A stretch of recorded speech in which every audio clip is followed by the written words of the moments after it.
up at night, yeah. Make all the demons quiet, yeah. We were built to thrive, yeah. I think that we've all had enough. What keeps you up at night, yeah. Make all the demons quiet, yeah. We were built to thrive, yeah.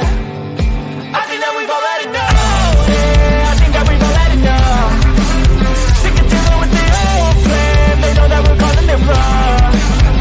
You got me like, oh yeah. I think that we've all had enough. Sick of dealing with the old plan. They know that we're calling it wrong. Hey, it's too late to try to go contain it. A generation fueled by creation. We live lives on a small screen nation. We control the airwaves, no negotiation. I refuse to think we need saving. Something good will come from creation. And when we think that the world is too anxious, we'll adapt, evolve, survive, and save it. What keeps you up at night, yeah. Make all the demons quiet, yeah. We were built to thrive, yeah. I think that we've all had enough. What keeps you up at night, yeah. Make all the demons quiet, yeah. We were built to thrive, yeah. I think that we've all had enough, yeah. I think that we've all had enough. Sick of dealing with the old plan. They know that we're calling it wrong. You got me like, oh yeah. I think that we've all had enough. Sick of dealing with the old plan. They know that we're calling it wrong. Hey, oh yeah. I think that we've all had enough. Sick of dealing with the old plan. They know that we're calling it wrong. You got me like, oh yeah. I think that we've all had enough. Sick of dealing with the old plan. They know that we're calling it wrong.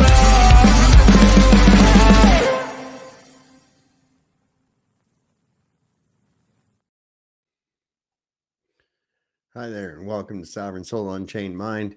The following is a excerpt, a clip taken from a live broadcast the other night with Burn the Corporate Fiction, where we looked up the validity of carbon dating and what exactly it is, so that they can give us these such accurate dates and time spans of items that they may or may not find in the ground. So we were wondering, how do they do this? And well, the following is you're about to see exactly how they do it, and it might blow your mind. So I want to break down the concept of carbon dating. How do they carbon date something? well, first, did you know that the whoever provides the sample has to provide a date range at which they think that it's from?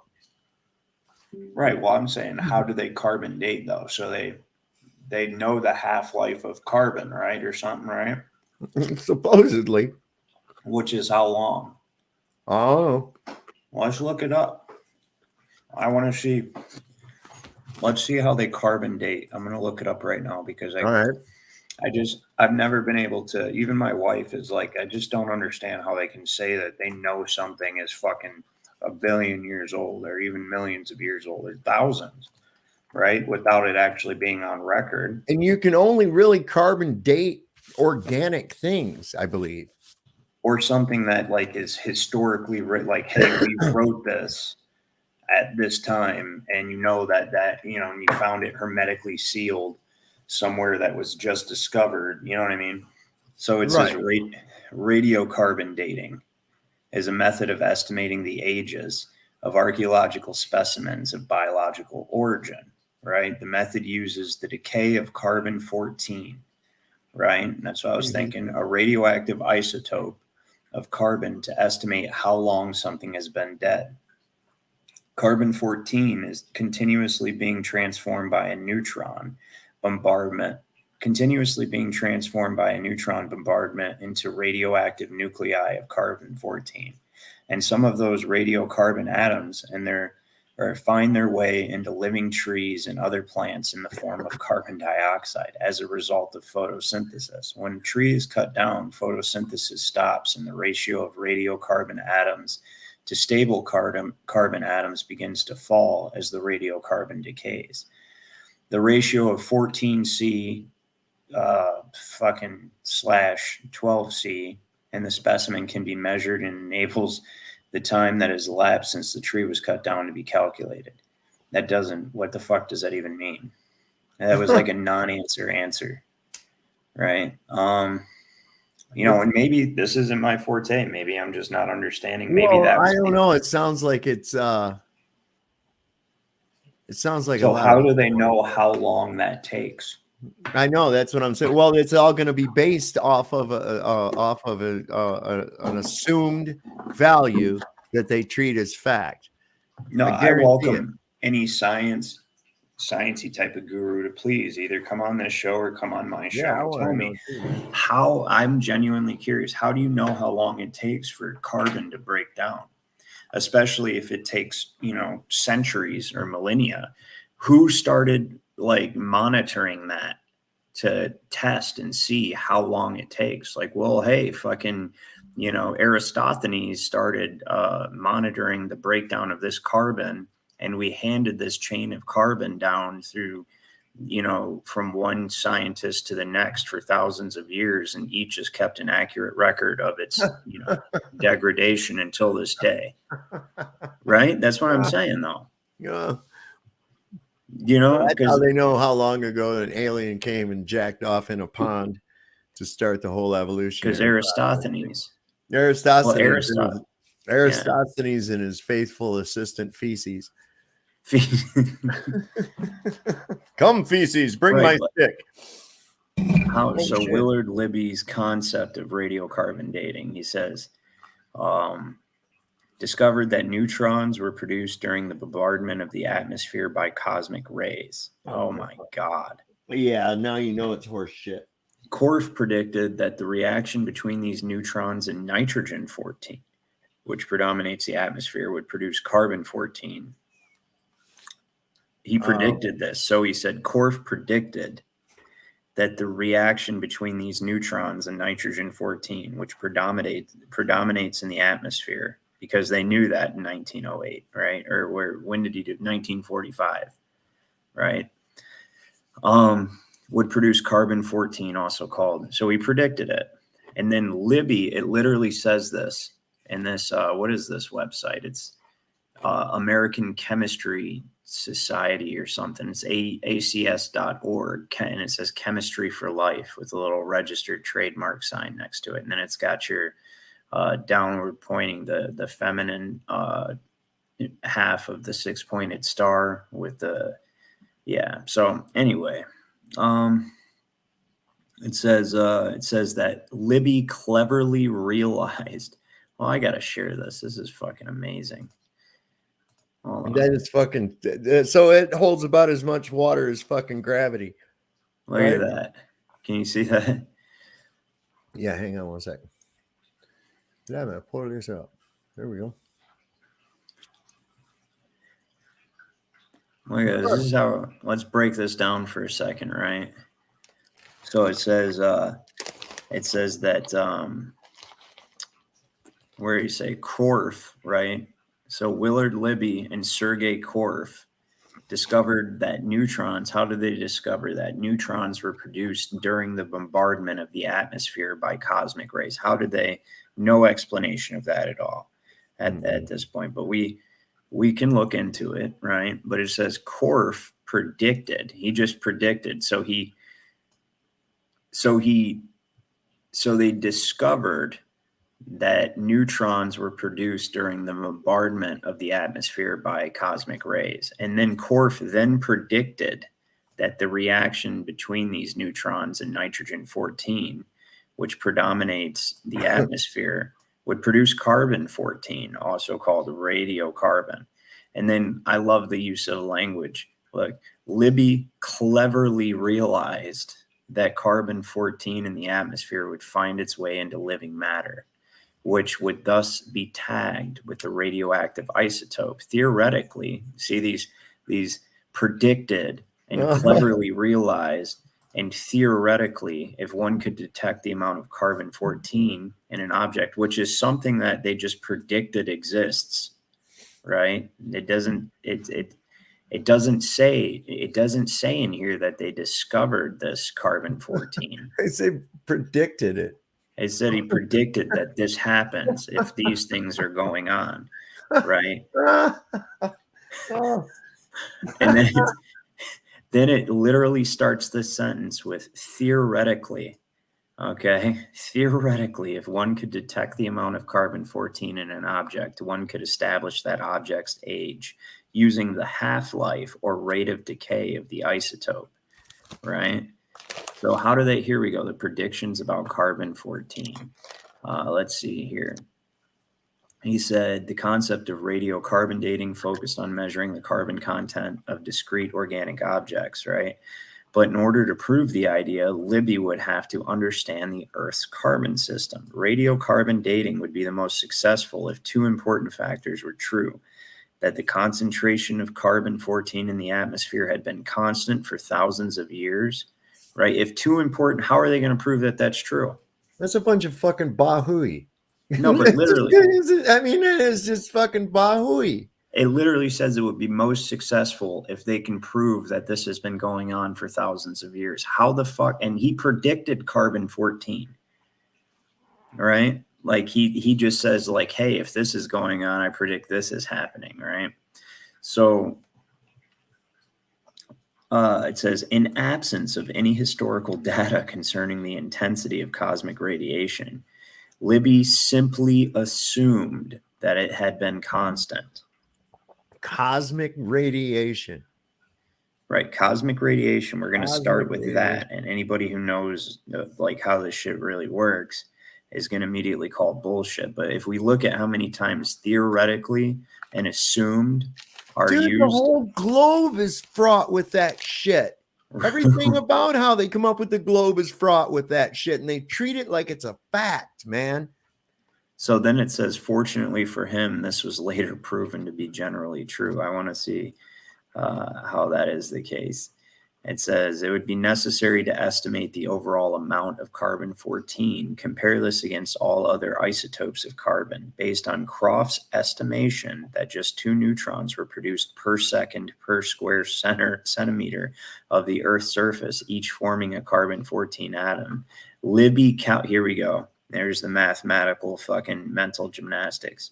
So Croft estimated that 2 neutrons were produced per second per square centimeter of the Earth's surface, each forming a carbon-14 atom. He says, so listen, I'm going to throw some ideas at you, okay, Libby? Let's spitball this a little bit here. We're going to spitball this. Let's say that this is happening, right? I want you to use some math wizardry, right, to tell me what would be happening if this is happening. If this is happening. Right? And we're gonna act as if this is happening. Now start mathing. It's like a motherfucker throwing chicken bones down. So the dude starts throwing chicken bones down on the fucking table and reading them. Motherfuckers. Right. So this is so fucking dumb. This is what people get mad that you don't buy their science. This is what they call fucking science, bro. Look at this. The concept of this literally says this. Okay, so this paragraph is titled Testing Radiocarbon Dating. Okay, so now we're getting into some science. We're going to actually be testing, right? Controlled experiments, except for we get to the very first sentence.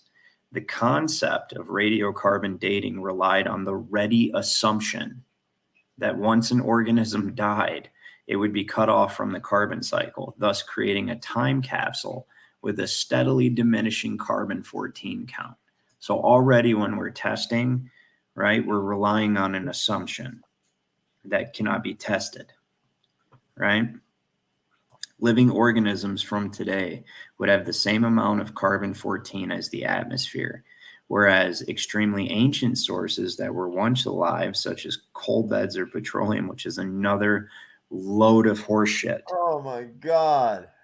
Right. So you're going to tell me that a living creature turned into coal, and then you can now turn this coal into a diamond. Uh-huh. How many gallons of how many quarts of oil are in a brontosaurus?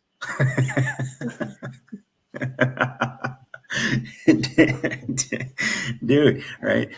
So it says it says, so whereas the extremely ancient sources that were once alive, such as coal beds or petroleum, would have none left. For organic objects of these intermediate ages, between a few centuries and several millennia, an age could be estimated by measuring the amount of carbon-14 present in the sample and comparing this against the known half-life of carbon-14. How the fuck do you know what the half-life of carbon-14 is? That's what I'm trying to get at. And here, all they've told me about how they know what the half-life of carbon-14 is, right, is that they said, where did they say that he said that Libby assumed, right? Isn't that what it said? Yeah, It said or prediction. he brilliantly realized or some shit like that. No, clever. So it said that cleverly predicted. Right. He said that hold on, let's look at how they figured out what Remember, they had a really good adjective on the front of it. I know that. It was like marvelously or fabulously or brilliant or some shit. Right. So at this point, Korf and Libby's predictions, right, about radiocarbon were entirely theoretical.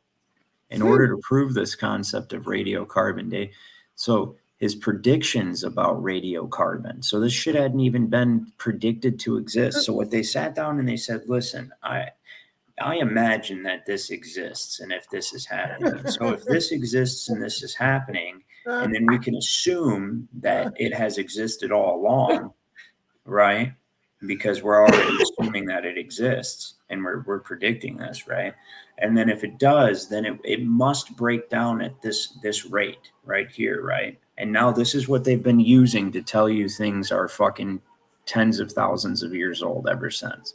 Dude, right? this is exactly what they done with the fucking space and all that shit. Their math didn't work, so they had to fucking they figure, well, there must be black holes then. Here we go. If there wasn't black holes, then our math wouldn't work. Well, that's because your fucking shit's wrong, man. Let's see here. And then it still didn't work, and they had to come up with dark matter or some shit like that. And I'm like, are you fucking kidding me with this? Look, so this is how they proved the existence of radiocarbon or carbon-14, right? So it says, at the time, no radiation detecting instrument, such as a Geiger counter, was sensitive enough to test the small amount of carbon-14 that Libby's experiments required. Libby reached out to Aristide, like, hey, listen, we need you to make some machiny thingy that will validate our experiment, right? And tell us that something I imagine exists actually exists. This is the process going on here. All right. So he reached out to Aristide von Gross of the Haudry Process Corporation, who was able to provide a methane sample that had been enriched in carbon-14. What in the fuck are you talking about? To confirm the existence of natural carbon-14. And then immediately he's like, well, good thing I have this methane sample that's enriched in carbon-14. They haven't even fucking proved it exists. They didn't even prove it fucking existed yet. Oh my God, this guy. Wow. This is what they're basing all their dating and shit off of. Oh, this is 10 million years old, according to Shut the fuck up. This is why the person that gives them the sample has to tell them the date range they think it's from. Look, because their fucking test has got to be bumpkus. I mean, if there's, come on, man. Listen, nobody had detected carbon-14 in nature. Okay, so in order to detect carbon-14 in nature, right, and to confirm its existence, Libby reached out to Astrid von Gross, who was able to provide a methane sample that had been enriched in the shit that hasn't been proven to exist yet. How convenient. How convenient is that, right? And then they were able to establish the existence of naturally occurring carbon-14, right? Matching the concentration predicted by Korf, right? So what are they saying? It was synthetic carbon-14? Is that what they're saying? And then they were able to match the synthetic shit to some naturally occurring shit? Dude, this is a horse shit. It's horse shit is what it is. Right. And then so this is how they're able to establish so then it says right here, It says it relies on the concept of radiocarbon dating relied heavily on the ready assumption that once an organism died, it would be cut off from the carbon cycle, right? So we've got another assumption, right? And then It's let's fraught see. with assumptions, man. That's And all then it says it an is. age could be estimated by measuring the amount of carbon-14 present in the sample and comparing it against the known half-life, right? So they know the half-life of carbon-14. Here, you know what? Let's do a search. What is the half-life? Known half-life. Mr. Christopher Fitz has joined the panel. Carbon-14. So the known half-life, they know this. How do they fucking know that? How? And look, they even got a tolerance of plus or minus 40 years. So listen, so what they must have done is Aristophanes, when he was done with his sticks and stuff and figuring the circumference of the earth without knowing the distance to the sun, he then found some carbon-14 and was like, you know what? I ought to fucking start keeping an eye on this and see how long it takes to deteriorate, right? And I'm going to hand this down to my children, and they're going to hand it down to their children's children. It's children's children's children. We're going to make sure we pass this from one scientist to another for 5,730 years, give or take 40. He didn't bother with it. He had his faithful assistant Feces. Feces, watch my carbon-14 for me and keep an eye on that, will you? Oh, now I've got to do this, right? Poor Now I've Feces got to had ask kind of a this, shitty outlook. And they're readily going to have an answer. How would you even know this, right? How is the known Carbon date these nuts? discovered? Oh, I like Alice in Chains too. So man. the samples were then measured for a period of time to find the new levels of radioactivity. The loss of radioactivity was then extrapolated backwards to find their half-life. So math, right? so this math is racist.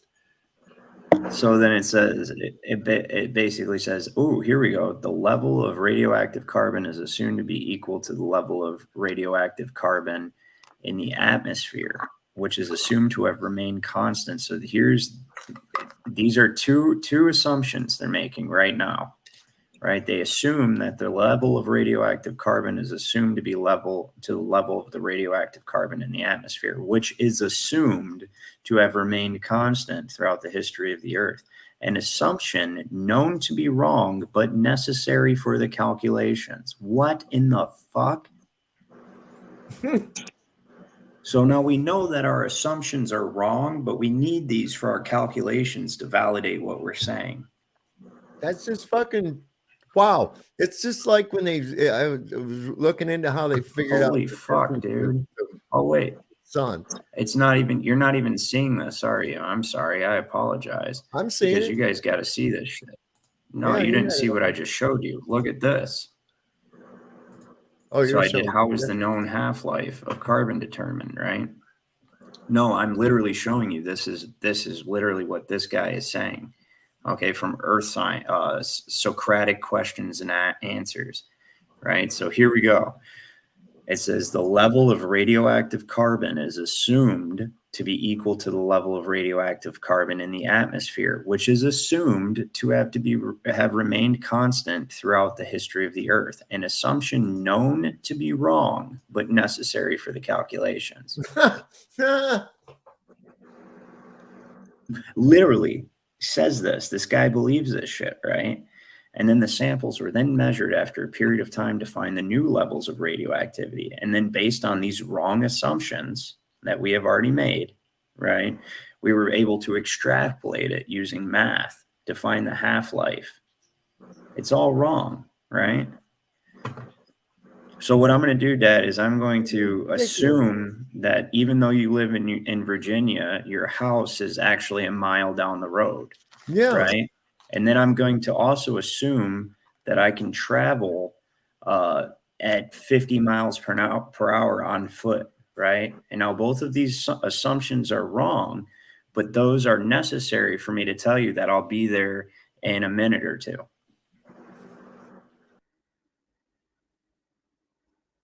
There, usually this thing was messing up a little bit because I had some other things open. But if you enjoyed the content, be sure to like, share, subscribe, and don't forget to go to my Rumble channel, SSUM369, and my backup channel, Sav's Place. I will put the links in the description of the video. Y'all peace out. And as we always say here, Lord loves a working man. Don't trust Whitey.